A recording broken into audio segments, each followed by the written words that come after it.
बिस्मिल्लाहिर्रहमानिर्रहीम। अस्सलाम वालेकुम। लेसन नंबर 3 की ट्रांसलेशन आज हमने करनी है और इसका नेम है dark they were and golden eyed. Dark they were वो स्याह रंग के थे यानी काले रंग के थे, एंड गोल्डन आइड और उनकी आंखें जो थीं वो जर्द रंग की थी। रे ब्रैडबरी इसका राइटर है। अब यहाँ पर एक कॉन्सेप्ट ये बताया गया है कि ज़मीन पर जंग का ख़तरा है और कुछ लोग जो हैं वो एक रॉकेट की सूरत में ना मार्स पर चले गए हैं, मरीख पर चले गए हैं। ठीक है। अब जैसे आपको पता है कि बहुत सारी रिसर्च हुई है इस हवाले से कि मरीख पे ज़िंदगी, इंसानी ज़िंदगी जो है वो पॉसिबल है कि नहीं। तो ये भी एक जैसे एक फ़िलासफ़ी है, ऐसा अभी हकीकत में हो तो नहीं सका। उसी फ़िलासफ़ी को आगे ले जाकर यानी ये बात बताई गई है कि अगर फ़र्ज़ करें वहाँ पर ज़िंदगी मौजूद हुई या हो सकती हुई और ज़मीन पर कोई ख़तरा हुआ हमें किसी जंग का, एटॉमिक जंग का, एटॉमिक वॉर का, तो फिर हम क्या करेंगे, हम रॉकेट में मरीख़ पर चले जाएंगे और इस तरह ज़मीन अगर तबाह भी हो जाती है तो हमारी ज़िंदगियां सेफ़ होंगी। तो उसके बाद उन जो भेजे गए लोग थे उनके साथ क्या हुआ उसके बारे में यहाँ पर बड़ी इंटरेस्टिंग सी स्टोरी है। तो इसकी आज हमने ट्रांसलेशन स्टार्ट करनी है, तो हम इसको स्टार्ट कर लेते हैं। The rocket metal cooled in the मीडो winds. Rocket की जो धात थी वो ठंडी हो गई थी चरागाह की हवाओं में। Its lid gave a bulging pop. इसके ढक्कन से एक ज़ोरदार आवाज़ आई। फ्रॉम इट्स क्लॉक इंटीरियर, इसके घड़ी नुमा अंदरूनी हिस्से से स्टेप्ड अ मैन, बाहर निकला एक आदमी, अ वुमेन एक औरत, एंड 3 चिल्ड्रन और 3 बच्चे। इसके घड़ी नुमा अंदरूनी हिस्से से एक आदमी, एक औरत और 3 बच्चे बाहर निकले। The other passengers wheeled away. दूसरे मुसाफिर गुम हो गए या गायब हो गए अक्रॉस द मार्शियन मीडोज़, मरीखी चरागाह के पार। यानी कि अब ये जो लोग उतरे हैं रॉकेट के अंदर से, इसमें से पहले जो ज़िक्र हुआ है वहाँ यहाँ पर वो एक फ़ैमिली का ज़िक्र है। एक आदमी है, उसमें एक औरत है और 3 बच्चे हैं। और उसके अलावा भी मुसाफिर हैं, बहुत सारे मुसाफिर हैं, लेकिन वो सारे जो हैं वो चरागाह के दूसरी तरफ चलकर चले गए। Living the man alone among his family. उस आदमी को उसके ख़ानदान के साथ अकेला छोड़ते हुए, अलोन, अकेला। The man felt his hair flutter. आदमी ने अपने बालों को फड़फड़ाते हुए महसूस किया, हवा से फड़फड़ाना। And the tissues of his body, और अपने जिस्म के खुलियों को या पट्ठों को ड्रा टाइट, सख्त होते हुए, as if he were standing at the centre of a vacuum. आदमी ने अपने बालों को फड़फड़ाते हुए और जिस्म के पट्ठों को सख्त होते हुए महसूस किया, as if he were standing in the centre of a vacuum, जैसे कि वो किसी खला के मरकज़ में खड़ा हुआ हो। हिज वाइफ बिफोर हिम, उसकी बीवी उसके सामने, seemed almost to will away in smoke। उसके सामने उसकी बीवी तकरीबन धुएं में गुम होती हुई महसूस हो रही थी। will away गायब हो जाना, हायल हो जाना, गुम हो जाना। द चिल्ड्रन बच्चे, स्मॉल सीड्स छोटे बीज, बच्चों को छोटे बीज कहा गया है। माइट एट एनी इंस्टेंट किसी भी लम्हे, बी सोन बोए जा सकते थे to all the Martian climes, मरीखी आबो हवा में। यानी हम वहाँ पर डेंजर अब एक्सप्लेन किया जा रहा है कि जब वहाँ पर गए हैं तो आदमी को तो ऐसा लग रहा है कि उसके पट्टे खिंच गए हैं और वो बिल्कुल खला के दरमियान में खड़ा हुआ है, और जो उसकी बीवी है वो तकरीबन धुएं में गुम होती हुई नज़र आ रही है, यानी उसकी आंखों के आगे धुआं आया हुआ है।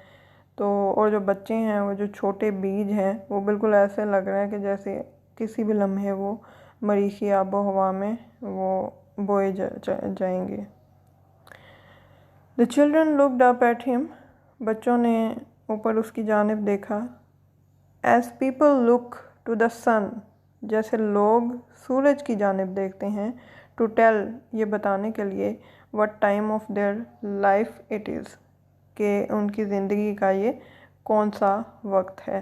ये यानी इस बात की तरफ इशारा है कि पुराने दौर में जब घड़ियाँ नहीं होती थी तो लोग सूरज को देख के, सूरज की लोकेशन को देख के अंदाज़ा करते थे कि दिन का कौन सा टाइम चल रहा है। तो वो यहाँ पे उन्होंने तशबीह दिया है। उन्होंने कहा कि बिल्कुल बच्चों ने अपने बाप के चेहरे की तरफ इसी तरह देखा कि यानी हम ज़िंदगी के किस टाइम पे आ गए, हमारे साथ अब क्या होने वाला है। सवालिया नज़रों से, कंफ्यूज से होकर उन्होंने अपने बाप की जानिब देखा। हिज फेस वॉज कोल्ड, उसका चेहरा सर्द था, यानी कि तासुर के बगैर था, एक्सप्रेशन लेस था। उसका वो जो उनका बाप था, उनका फादर था, उसका चेहरा बिल्कुल एक्सप्रेशन लेस था, कोई जवाब नहीं था। व्हाट्स रॉन्ग, क्या गलत है? आस्क्ड हिज वाइफ, उसकी बीवी ने पूछा। Let's get back on the rocket, उसने कहा कि चलो रॉकेट पर वापस चलें। Go back to the earth, ज़मीन पर वापस चले जाएं। यस, हाँ। लिसन, मेरी बात गौर से सुनो। द विंड ब्लू, हवा चली। As if to flake away their identities, जैसे उनकी शनाख्त को उड़ा ले जाएगी। फ्लेक अवे, उड़ा ले जाना, गुम कर देना। देयर आइडेंटिटीज़, उनकी शनाख्त को। हवा ऐसे चली जैसे उनकी शनाख्त को गुम कर देगी। एट एनी मोमेंट, किसी भी लम्हे। The Martian air might draw his soul from him, किसी भी लम्हे मरीख की हवा उसकी रूह को उसके अंदर से खींच सकती थी। माइट ड्रॉ, खींच सकती थी उसकी रूह को उसके अंदर से। As marrow comes from a white bone, जैसे कि एक सफ़ेद हड्डी में से गूदा बाहर आता है। ठीक है। ही फेल्ट, उसने महसूस किया। सबमर्ज्ड, घुलता हुआ। इन अ केमिकल, एक केमिकल में उसने अपने आप को घुलता हुआ महसूस किया। That could dissolve his intellect, जो उसकी जहानत को ख़त्म कर सकता था। डिज़ोल्व, ख़त्म कर सकता था। हिज इंटेलेक्ट, उसकी जहानत को। And burn away his past, और उसके माजी को जला सकता था। उसने अपने आप को एक केमिकल में घुलता हुआ महसूस किया, या महलूल में घुलता हुआ महसूस किया, जो कि उसकी जहानत और उसके माजी को जला सकता था, उसकी जहानत को ख़त्म कर सकता था और उसके माजी को जला सकता था। They looked at the Martian hills, उन्होंने मरीखी पहाड़ियों की जानिब देखा। That time had worn with a crushing pressure of years, जो कि सालों के दबाव की वजह से खस्ता हाल हो गई थी। उन्होंने मरीखी पहाड़ियों की जानिब देखा जो कि सालों के दबाव की वजह से खस्ता हाल हो गई थी। They saw the old cities, उन्होंने पुराने शहरों को देखा। लॉस्ट इन देयर मीडोज़, उनकी चरागाहों में खोए हुए। Lying like children's delicate bones, वो ऐसे पड़े हुए थे जैसे बच्चों की नाजुक हड्डियाँ। डेलिकेट, चिल्ड्रंस पॉसेसिव केस है ना, बच्चों की। डेलिकेट बोन्स, नाजुक हड्डियाँ, वो बच्चों की नाजुक हड्डियों की तरह पड़े हुए थे। Among the blowing leaves of grass, घास की उड़ती हुई नदियों के या नहरों के दरमियान में। चिन अप हैरी, हौसला करो हैरी, सेड हिज वाइफ, उसकी बीवी ने कहा। अब हमें यहाँ पर पता चला है कि ये जो आदमी आया है, ये वाला, ये इसका क्या नाम है? इसका नाम है हैरी। सेड हिज वाइफ, उसकी बीवी ने उसे पुकारा है। इट्स टू लेट, हम अब बहुत देर हो चुकी है। We have come over 60 million miles, हम 600 लाख मील दूर आ चुके हैं। तकरीबन 600 लाख मील दूर आ चुके हैं। एक मिलियन में 10 लाख होते हैं, तो 600 लाख मिलियन या फिर 6 करोड़ मील दूर आ चुके हैं। The children with their yellow hair, जर्द बालों वाले बच्चों ने, हॉलर्ड, चिल्लाया या शोर मचाया, एट द डीप डोम, गहरे गुंबद की तरफ, ऑफ द मार्शियन स्काई, मरीखी आसमान के। जर्द बालों वाले बच्चों ने मरीखी आसमान के गहरे गुंबद की तरफ शोर मचाया। देयर वॉज नो आंसर, कोई जवाब नहीं था। But the racing his of wind, लेकिन हवा के तेज़ी से सरसराने की आवाज़, थ्रू द स्टिफ ग्रास, सख्त घास पर से।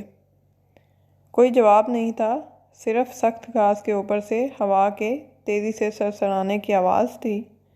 He picked up the luggage in his cold hands, उसने अपने सर्द हाथों में या ठंडे हाथों में सामान उठाया। हेयर वी गो, चलो चलते हैं, ही सेड, उसने कहा। A man standing on the edge of a sea, एक ऐसे आदमी की तरह जो एक समुंदर के किनारे पर खड़ा हो, एज, किनारा। रेडी टू वेड इन, आर पार गुजर जाने के लिए, एंड बी ड्राउंड, या फिर डूब जाने के लिए। यानी कि अब उसके पास ऐसी सिचुएशन थी, उसको नहीं पता था कि उसके साथ क्या होने वाला है आगे, और वो लोग खौफज़दा भी थे। तो इसलिए इसको इस तरह की सिचुएशन से तशबीह दी है कि वो बिल्कुल एक ऐसे आदमी की तरह उसने सामान उठाया और कहा कि चलो चलते हैं। जैसे कि एक ऐसा कोई आदमी हो, वो समुंदर के किनारे पर खड़ा हो और वो इस बात के लिए तैयार हो कि या तो वो आर पार गुजर जाएगा और या फिर वो डूब। इनटू टाउन, वो कस्बे में चले गए। देयर नेम्स वर बिटरिंग, उनके नाम थे बिटरिंग, यानी ये ख़ानदानी नाम था उनका, बिटरिंग। और आगे उनके इंडिविजुअली नेम्स हैं सबके, Harry and his wife Cora. ठीक है, हैरी और उसकी बीवी Cora. Dan, Laura and David, Dan, Laura and David, ये उनके तीनों बच्चे हैं। They built a small white cottage, उन्होंने एक छोटा सफ़ेद रंग का झोंपड़ा बनाया। And ate good breakfast there, और वहाँ पर अच्छा नाश्ता किया। But the fear was never gone, लेकिन खौफ कभी भी नहीं गया था। It lay with mister and Mrs bettering, ये लेटा रहता था या रहता था मिस्टर और मिसेस बिटरिंग के साथ। अ थर्ड अनबिडन पार्टनर, एक तीसरे बिन बुलाए मेहमान की तरह। एट एवरी मिडनाइट टॉक, या तीसरे बिन बुलाए साथी की तरह हर रात के दरमियानी गुफ्तगू में, दरमियानी रात की गुफ्तगू में। यानी रात को जब वो बच्चे सो जाते थे तो वो मियाँ बीवी दोनों आपस में इस हवाले से बात करते थे, क्योंकि उनके दिल में खौफ था कि हम जहाँ पर आ गए हैं, क्या ये हमारे लिए बेहतर जगह है, क्या हम यहाँ पर एग्जिस्ट कर सकेंगे, जी सकेंगे या नहीं। एट एवरी डॉन अवेकनिंग, और हर सुबह के आगाज़ के वक्त, यानी तुलुए आफ्ताब के वक्त, रात को आधी रात की गुफ्तगू में और तुलुए आफ्ताब में उठते वक्त ये एक बिन बुलाए हुए साथी की तरह उनके दरमियान में मौजूद रहता था। I feel like a salt crystal, मैं एक नमक की कलम की तरह महसूस कर रहा हूँ। क्रिस्टल जो है वो एक जैसे एक बना होता है, नमक की जो जॉइंट फॉर्म होती है उसकी बात हो रही है। तो मैं एक नमक की कलम की तरह महसूस कर रहा हूँ। ही सेड, उसने कहा। इन अ माउंटेन स्ट्रीम, एक पहाड़ी नदी में। बीइंग वॉश्ड अवे, घुलते हुए, यानी कि अगर नमक को अगर नमक की कलम को आप, या नमक के ढेले को, ढेला भी हम नॉर्मल लैंग्वेज में कह सकते हैं, तो अगर नमक के ढेले को बहते हुए पानी में रख देंगे पहाड़ी आबशार में या पहाड़ी नदी में, तो वो उसका क्या हाल होगा, वो फौरी से मेल्ट हो जाएगा, ख़त्म हो जाएगा। तो यहीं पे वो कह रहा है कि मुझे अपना आप ऐसे ही धुलता हुआ और घुलता हुआ महसूस हो रहा है जैसे कि एक नमक का ढेला पहाड़ी नदी में। वी डोंट बिलोंग हेयर, हम यहाँ से ताल्लुक़ नहीं रखते, यानी कि हम लोग यहाँ के लोग नहीं हैं। वी आर अर्थ पीपल, हम ज़मीनी लोग हैं। दिस इज़ मार्स, ये मरीख है। It was meant for the Martians, ये मरीखियों के लिए, यानी मरीख के रहने वालों के लिए है, ये ज़मीनियों के लिए नहीं है, मरीखियों के लिए है। For but she only shook her head, लेकिन उसने सिर्फ अपना सर हिलाया, यानी उसके पास भी कोई बात करने के लिए नहीं थी, ना वो कुछ कर सकती थी। तो उसने सिर्फ अपना सर हिलाया उसकी इस बात पे, क्योंकि वो टिकट्स ख़रीद नहीं सकते थे वहाँ से, कोई ट्रेन सिस्टम या प्लेन सिस्टम नहीं जाता था उनकी ज़मीन की तरफ, तो इसलिए उसने सिर्फ सर हिलाया। One day the atom bomb will fix the earth, एक दिन एटम बॉम्ब ज़मीन को तबाह कर देगा। फिक्स द अर्थ, ज़मीन को तबाह कर देगा। देन विल बी सेफ़, तो फिर हम महफूज होंगे। अब सेफ एंड इंसेन, महफूज और पागल। नॉनसेंस, पागलपन। Mister Bittering looked out of the windows, mister Bittering ने खिड़कियों से बाहर देखा। We are clean decent people, हम साफ़ सुथरे महज़ब लोग हैं। He looked at his children, उसने अपने बच्चों की जानिब देखा। All dead cities have some kinds of ghosts in them, तमाम मुर्दा शहर अपने अंदर किसी किस्म के भूत पालते हैं। मेमोरीज़ आई मीन, मेरा मतलब है यादें, यानी यहाँ पर उसने भूत जो है वो यादों को कहा है। ही स्टेयर्ड एट द हिल्स, उसने पहाड़ियों की जानिब गौर से देखा या घूर के देखा। स्टेयर्ड होता है घूर के देखना। You see a staircase, तुम एक सीढ़ी देखते हो। एंड यू वंडर, और तुम हैरान होते हो। What the Martians looked like climbing it, के मरीखी इस पर चढ़ते हुए कैसे दिखते हैं। क्लाइंबिंग इट, इस पर चढ़ते हुए, यानी क्या इमेजिन करने की कोशिश कर रहा है ना कि एक सीढ़ी नज़र तो आ रही है, जैसे पुराने जो खंडरात हैं उनमें सीढ़ी एक नज़र आ रही है, लेकिन वो कहता है कि आप हैरान होते हो कि जो मरीखी लोग हैं, यहाँ के रहने वाले हैं, वो इस पर चढ़ते हुए कैसे दिखते होंगे। You see a Martian paintings, तुम you see the Martian paintings, तुम मरीखी तस्वीरें देखते हो। एंड यू वंडर, और तुम हैरान होते हो। What the painter was like, कि मुसव्वर किस तरह का था, यानी किस तरह दिखता था। तो you make a little ghost in your mind, तुम अपने जहन में एक छोटा सा भूत बना लेते हो, यानी बिल्कुल ऐसे ही जैसे एलियंस कार्टून्स में दिखाए जाते हैं। तो वो कोई किसी ने देखे तो नहीं हुए ना, लेकिन सिर्फ जब भी वो ये सोचते हैं कि हम मरीखी या एलियंस या किसी ज़मीन के अलावा सैयारे की मखलूक को शो कर रहे हैं, तो वो ख़ुद से ही इमेजिन करके उसकी 3 आँखें बना देते हैं, बाज़-औक़ात एक आँख बना देते हैं, कान अजीब से बना देते हैं। तो वो यानी इमेजिनेशन होती है उनकी कि वहाँ के लोग ऐसे दिखते होंगे। इसी तरह वो यहाँ पर बता रहा है कि जैसे ही आप ये सोचते हो कि वो लोग कैसे दिखते होंगे, तो फिर क्या एक भूत बना लेते हो अपने दिमाग के अंदर, अपने जहन के अंदर। अ मेमोरी, एक याद। इट्स क्वाइट नेचुरल, ये बिल्कुल फितरी है। इमेजिनेशन, तख़य्युल, यानी कि वही कि आप इमेजिन कर लेते हो जिसको आप रियलिटी में देख नहीं चुके होते, आप उसके बारे में इमेजिन कर लेते हो, आपके जहन में खुद ही चलने लग जाता है। ही स्टॉप्ड, वो रुका। You have not been prowling up in those ruins, क्या तुम उन खंडरात में आवारागर्दी तो नहीं करते रहे। प्राउलिंग अप, आवारागर्दी करना। इन दोज रूइंस, उन खंडरात में। हैव यू, क्या तुम करते रहे हो। अब यहाँ पर अपने बच्चे से पूछ रहा है कि तुम वहाँ तो नहीं गए। नो पापा, नहीं अब्बा जान। David looked at his shoes, David ने अपने जूतों की जानिब देखा। See that you stay away from them, देखो तुम उनसे दूर रहो, यानी उन खंडरात से। पास द जैम, अब पास द जैम जो है वो इडियम एक है इन द जैम, यानी कि मुसीबत में होना, मुश्किल में होना।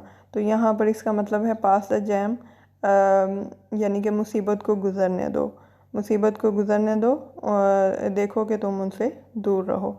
कुछ व्यूज़ में ये भी है कि वो किसी खाने की मेज़ पर बैठे हैं और उन्होंने बात के दौरान डेविड से कहा है कि मुझे जैम यानी मुरब्बा पकड़ाओ। जस्ट द सेम, बिल्कुल ऐसे ही, सेड लिटिल डेविड, छोटे डेविड ने कहा, आई बेट समथिंग हैपन्स, मैं शर्त लगाता हूँ कि कुछ हुआ है, मैं शर्त लगाता हूँ कि कुछ हुआ है।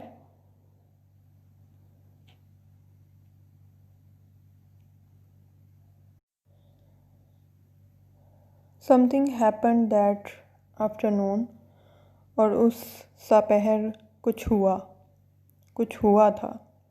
Laura stumbled through the settlement, Laura stumbled होता है लड़खड़ाई, सेटलमेंट रहाइशगाह में, लॉरा रहाइशगाह में लड़खड़ाई, क्राइंग रोते हुए, she dashed blindly on to the porch, वो तेज़ी से भागी अंधाधुंध ऑन टू द पोर्च, सेहन की जानिब, वो सेहन की जानिब अंधाधुंध तेज़ी से भागी।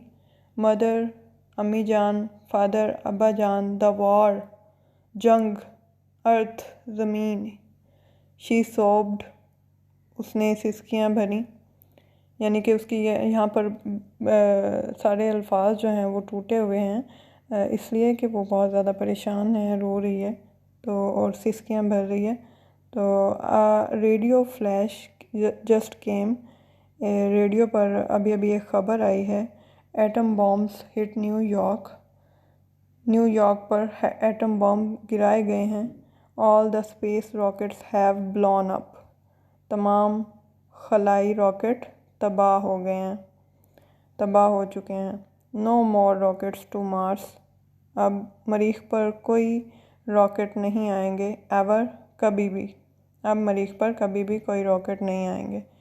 यानी कि उन्हें जैसे ही पता चला है कि जंग हुई है और एटमी हमला हुआ है, और जो रॉकेट्स हैं जो उनका ज़रिया थे यहाँ पर आने का और वापस जाने की उम्मीद थे, तो वो तबाह हो चुके हैं। इसलिए जो है अब पता चला है कि लॉरा क्यों इतनी ज़्यादा परेशान थी। ओ हैरी, अरे Harry, the mother held on to her husband and daughter, माँ अपने शोहर और बेटी से लिपट गई, हेल्ड ऑन टू, लिपट जाना। आर यू श्योर लॉरा, क्या तुम्हें यकीन है Laura, asked the father quietly, बाप ने आहिस्तगी से पूछा, क्वाइटली, आहिस्तगी से पूछा। लॉरा वेप्ट, लॉरा रो दी।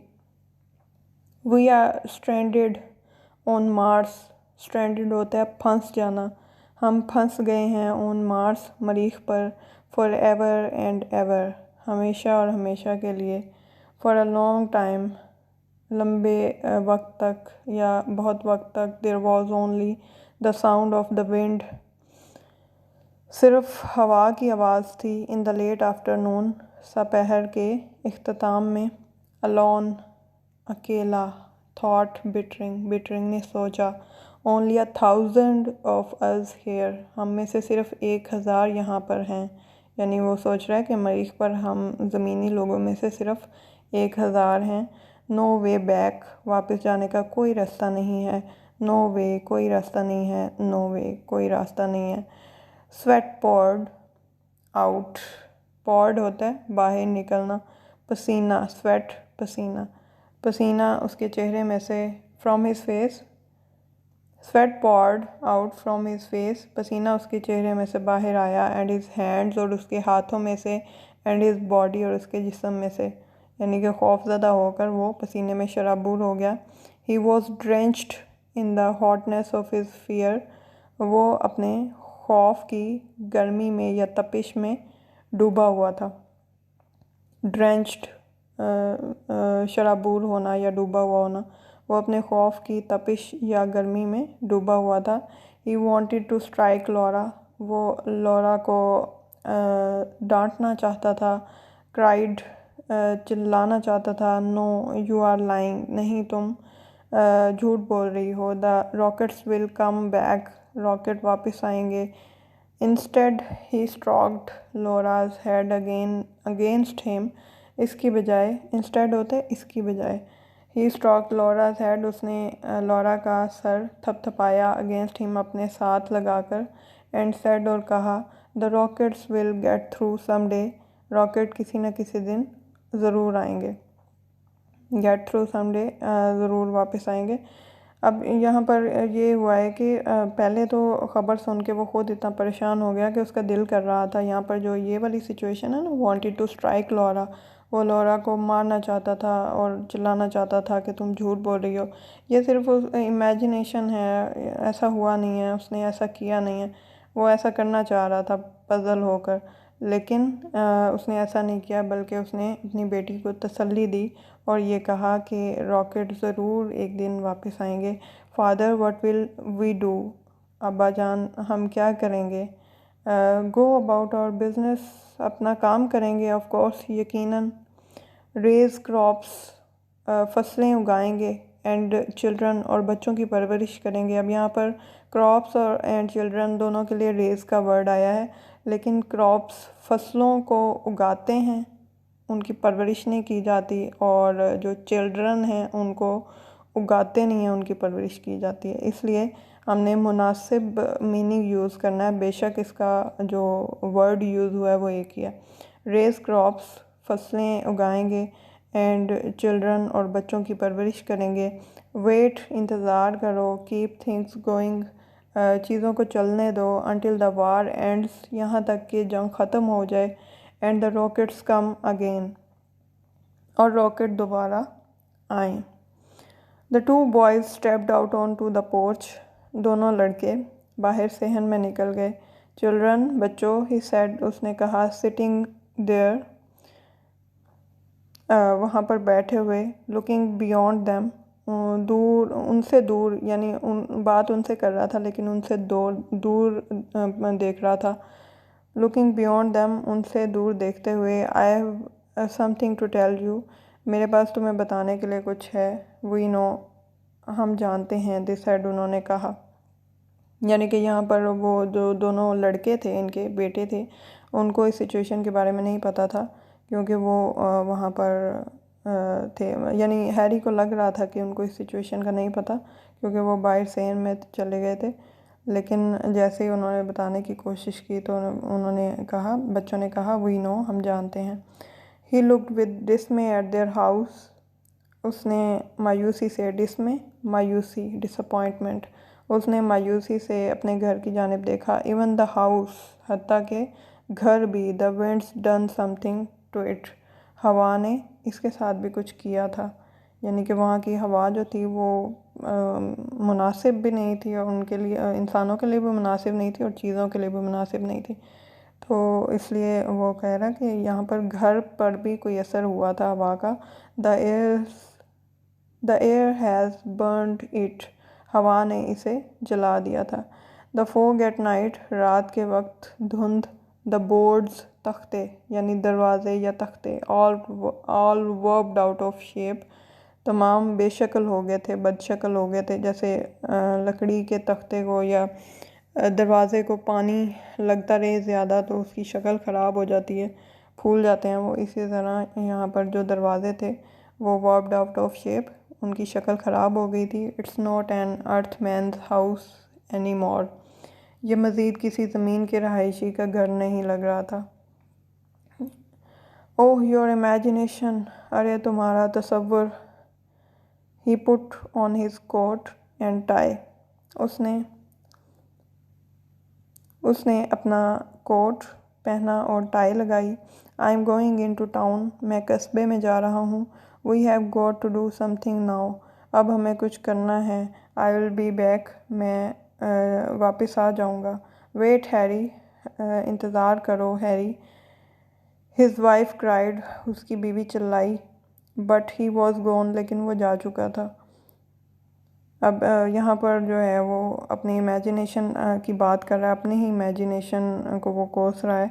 तो उसके बाद जैसे ही वो इमेजिन करता है कि हमारी तो सूरत हाल ख़राब हो रही है, और ना सिर्फ हम बल्कि हमारे घर भी ज़मीनी लोगों के रहने के काबिल नहीं रहे, तो वो फ़ौरन से उठता है और अपना कोट टाई पहनता है और जाने का सोचता है ना टाउन में। टाउन कहाँ है? वहाँ जहाँ बाकी सारे लोग जो हैं वो बाज़ार में जहाँ पर रहाइश पज़ीर हैं उससे टाउन का है। तो यहाँ पर उसकी बीवी उसे रोकने की कोशिश करती है लेकिन वो जा चुका है। इन टाउन,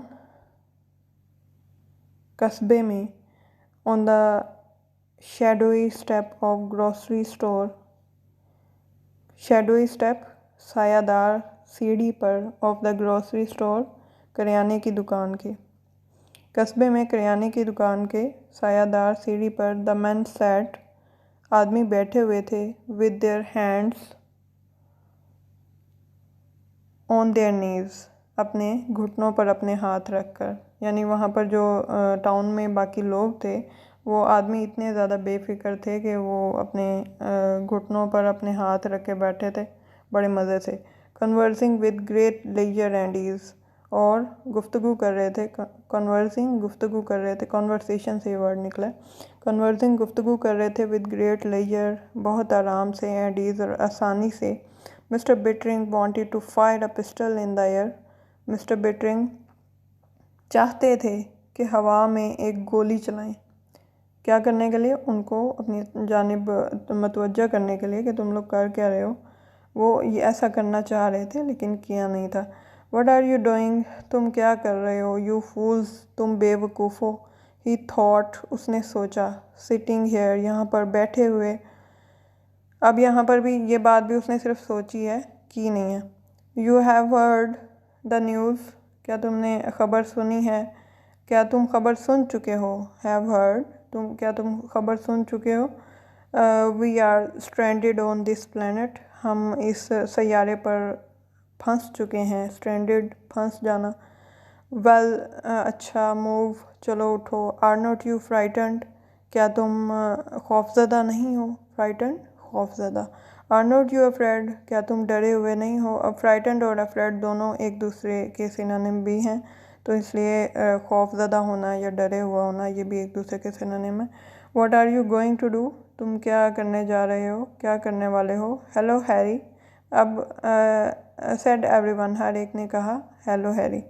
अब यहाँ पर ऊपर ये जितनी चीज़ है ना, ये सारी चीज़ सिर्फ उसकी इमेजिनेशन है। अभी वो आकर वहाँ पर कुछ भी नहीं बोला, सिर्फ उसका दिल कर रहा है कि वो ऐसे करे और उनको ऐसे कहे। Hello Harry, hello Harry, said everyone, हर किसी ने कहा। लुक, देखो, ही सेड टू देम, उसने उन्हें कहा। You did here the news, क्या तुमने ख़बर सुनी है। द अदर डे, पिछले दिन। डिडंट यू, क्या तुमने नहीं सुनी। दे नॉडेड एंड लाफ्ड, उन्होंने हाँ में सर हिलाया। नॉडेड, हाँ में सर हिलाना। उन्होंने हाँ में सर हिलाया, एंड लाफ्ड, और हंसे। श्योर श्योर हैरी, यकीनन यकीनन हैरी। What are you going to do about it, तुम इसके बारे में क्या करने जा रहे हो। डू हैरी, डू, करें हैरी, करें। क्वेश्चन मार्क है, यानी कि वो हैरी से सवाल पूछ रहे हैं कि हम क्या कर सकते हैं। व्हाट कैन वी डू, हम क्या कर सकते हैं। Build a rocket, that's what, एक रॉकेट बनाओ, यही है, यानी यही करने का काम है। तो a rocket Harry, question mark है यहाँ पर, यानी कि सवालिया अंदाज में वो हैरी को पूछ रहे हैं कि एक रॉकेट बनाएं। To go back to all that trouble, उस तमाम मुसीबत में वापस जाने के लिए।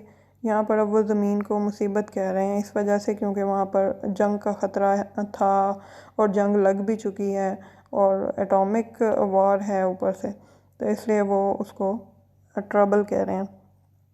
ओ हैरी, अरे Harry, but you must want to go back, लेकिन तुम्हें ज़रूर वापस जाना चाहिए। हैव यू नोटिस्ड, क्या तुमने जायज़ा लिया है। द पीच ब्लॉसम्स, नाशपाती के फूलों का। द अनियंस, और प्याज का। एंड द ग्रास, और घास का।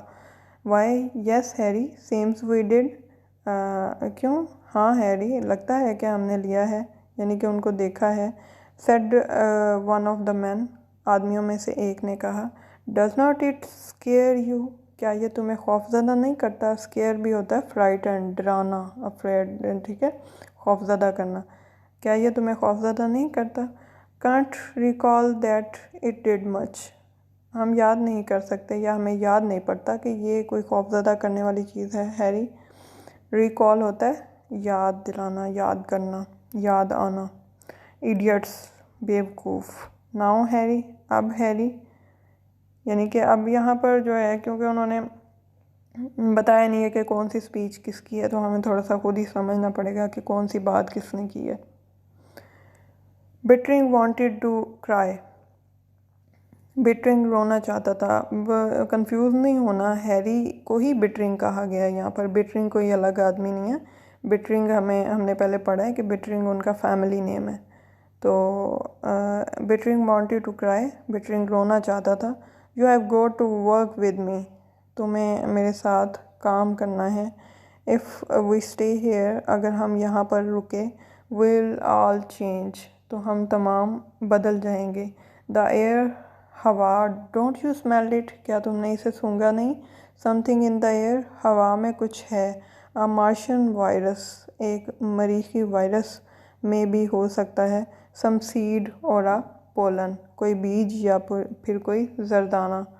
यानी कि वो कह रहे हैं कि हवा जो है मरीख की, उसकी जो हवा के अंदर कोई अंसर, कोई जरदाना, कोई बीज इस तरह का है जो हम सबको चेंज कर रहा है। उसकी खुशबू भी अलग है जो हवा में फैली हुई है। लिसन टू मी, मेरी बात गौर से सुनो। दे स्टेयर्ड एट हिम, उन्होंने उसे गौर से देखा। Sam, he said to one of them, उसने उनमें से एक को कहा, यानी उसका नाम सैम था। आदमियों में से एक को बुलाया उसने। यस हैरी, हाँ Harry. Will you help me build a rocket, क्या तुम मेरी मदद करोगे एक रॉकेट बनाने में? Harry, I got a whole load of metal, Harry मेरे पास एक बहुत ज़्यादा तादाद में धात मौजूद है। एंड सम ब्लू प्रिंट्स, और कुछ नक्शे हैं। ब्लू प्रिंट्स, नक्शे। You want to work in my metal shop on a rocket, अगर तुम मेरी धात की दुकान में रॉकेट बनाने पर काम करना चाहते हो, यू आर वेलकम, तो खुश आमद। यू आर वेलकम, यानी कि यहाँ पर वो उसे खुश आमदीद ज़रूर कह रहा है कि मैं तुम्हें चीज़ें अवेलेबल कर देता हूँ और तुम इससे फ़ायदा उठा सकते हो, तुम काम कर सकते हो, लेकिन वो ऑफ़र नहीं कर रहा कि मैं तुम्हारी हेल्प करूँगा। I will sell you that metal for $500, मैं तुम्हें वो धात $500 में बेच दूँगा। यानी कि यहाँ पर वो बिल्कुल सेल्फिश हो रहे हैं और उनको बिल्कुल ये परवाह नहीं है कि ये जो कर रहा है वो हमारे भी काम आएगा, हमारा भी फ़ायदा है। वो सिर्फ ये चाह रहे हैं कि ये जो करना चाहता है खुद ही करता रहे, वो खुद इंटरेस्टेड नहीं है। You should be able to construct a right pretty rocket, तुम एक अच्छा प्यारा रॉकेट बनाने के काबिल हो जाओगे। इफ़ यू वर्क अलोन, अगर तुमने अकेले काम किया। इन अबाउट 30 ईयर्स, तकरीबन 30 सालों में। ठीक है, अब यहाँ पर ये एक तरह तंज कर रहा है, उसे मजाक उड़ा रहा है उसका कि मैं तुम्हें सारी चीज़ें देता हूँ, मैं तुम्हें मेटल देता हूँ, मैं तुम्हें ये ब्लू प्रिंट्स देता हूँ, नक्शे देता हूँ, और अगर तुमने काम करना शुरू किया और अकेले काम करते रहे तो तकरीबन तुम 30 सालों के अंदर एक प्यारा अच्छा रॉकेट बनाने के काबिल हो जाओगे। एवरीवन लॉफ्ड, हर कोई हंसा। डोंट लॉफ, हंसो मत। Sam looked at him, Sam ने उसकी जानब देखा। विद क्वाइट गुड ह्यूमर, बड़े मज़ाहिया अंदाज में। सैम, बिटरिंग सेड, बिटरिंग ने कहा। सैम, योर आइज़, तुम्हारी आँखें। व्हाट अबाउट देम हैरी, उन्हें क्या हुआ Harry? Did not they use to be grey, क्या वो ग्रे या सुरमई रंग की नहीं हुआ करती थी? Well now I don't remember, I don't remember, मुझे याद नहीं है। यानी यहाँ पर सैम उसे हैरी को कह रहे हैं कि शायद होंगी मेरी आंखें सुरमई, लेकिन अब मुझे याद नहीं है। तो उसके बाद वो उसे कहता है दे वर, वो थी, वर नॉट दे, क्या वो नहीं थी? वाई डू यू आस्क, तुम क्यों पूछ रहे हो Harry? Because now they are kind of yellow coloured, क्योंकि अब ये एक तरह की जर्द रंग की हैं। ठीक है, इज़ दैट सो हैरी, क्या ऐसा है Harry? Sam sad casually, Sam ने इंतहाई लापरवाही से कहा, कैजुअली यानी नज़रअंदाज करते हुए कहा। And you are taller and thinner, और तुम ज़्यादा लंबे हो और ज़्यादा दुबले हो, यानी पहले की निस्बत तुम लंबे भी ज़्यादा हो गए हो और दुबले भी ज़्यादा हो गए हो। यू माइट बी राइट, हो सकता है तुम ठीक हो Harry. Sam you should not have yellow eyes, Sam तुम्हारी आंखों को जर्द नहीं होना चाहिए। Harry what colour of eyes have you got, Sam said, Sam ने अब हैरी से ये सवाल किया कि हैरी तुम्हारी आंखों का क्या कलर है, क्या रंग है। माई आइज़, मेरी आंखें, they are blue of course, वो यकीनन नीले रंग की हैं। हेयर यू आर हैरी, यहाँ तुम हो Harry. Sam handed him a pocket mirror, Sam ने उसे एक जेबी शीशा पकड़ाया। Take a look at yourself, अपने आप को एक नज़र देखो। Mister Bittering hesitated, mister Bittering हिचकिचाए। And then raised the mirror to his face, और फिर शीशे को अपने चेहरे की जानिब उठाया, रेज्ड उठाया। देयर वर लिटल, वहाँ पर थे बहुत छोटे, वेरी डिम बहुत धुंधले, फ्लैक्स ऑफ न्यू गोल्ड, नए जर्द रंग के धब्बे, captured in the blue of his eyes, उसकी आँखों के नीले हिस्से में बने हुए, वहाँ पर उसकी आँखों के नीले हिस्से में बने हुए नए जर्द रंग के बहुत हल्के से धब्बे थे। Now look what you have done, अब देखो तुमने क्या कर दिया है। Said Sam a moment later, Sam ने एक लम्हे के बाद कहा। You have broken my mirror, तुमने मेरा शीशा तोड़ दिया है। अब यहाँ पर सिर्फ एक जेस्चर से बताया है कि वहाँ पर हुआ क्या था। ये बताया कि जैसे ही शीशा उसने देखा, हैरी ने, उसको पता चला कि उसकी अपनी आंखों का रंग भी बदल रहा है। तो खौफज़दा तो वो पहले ही था, तो उससे वो शीशा हाथ से गिर गया और टूट गया। ठीक है, ये बात हमें कैसे पता चली है, उस सैम की बात से पता चली है। You have broken my mirror. ठीक है जी।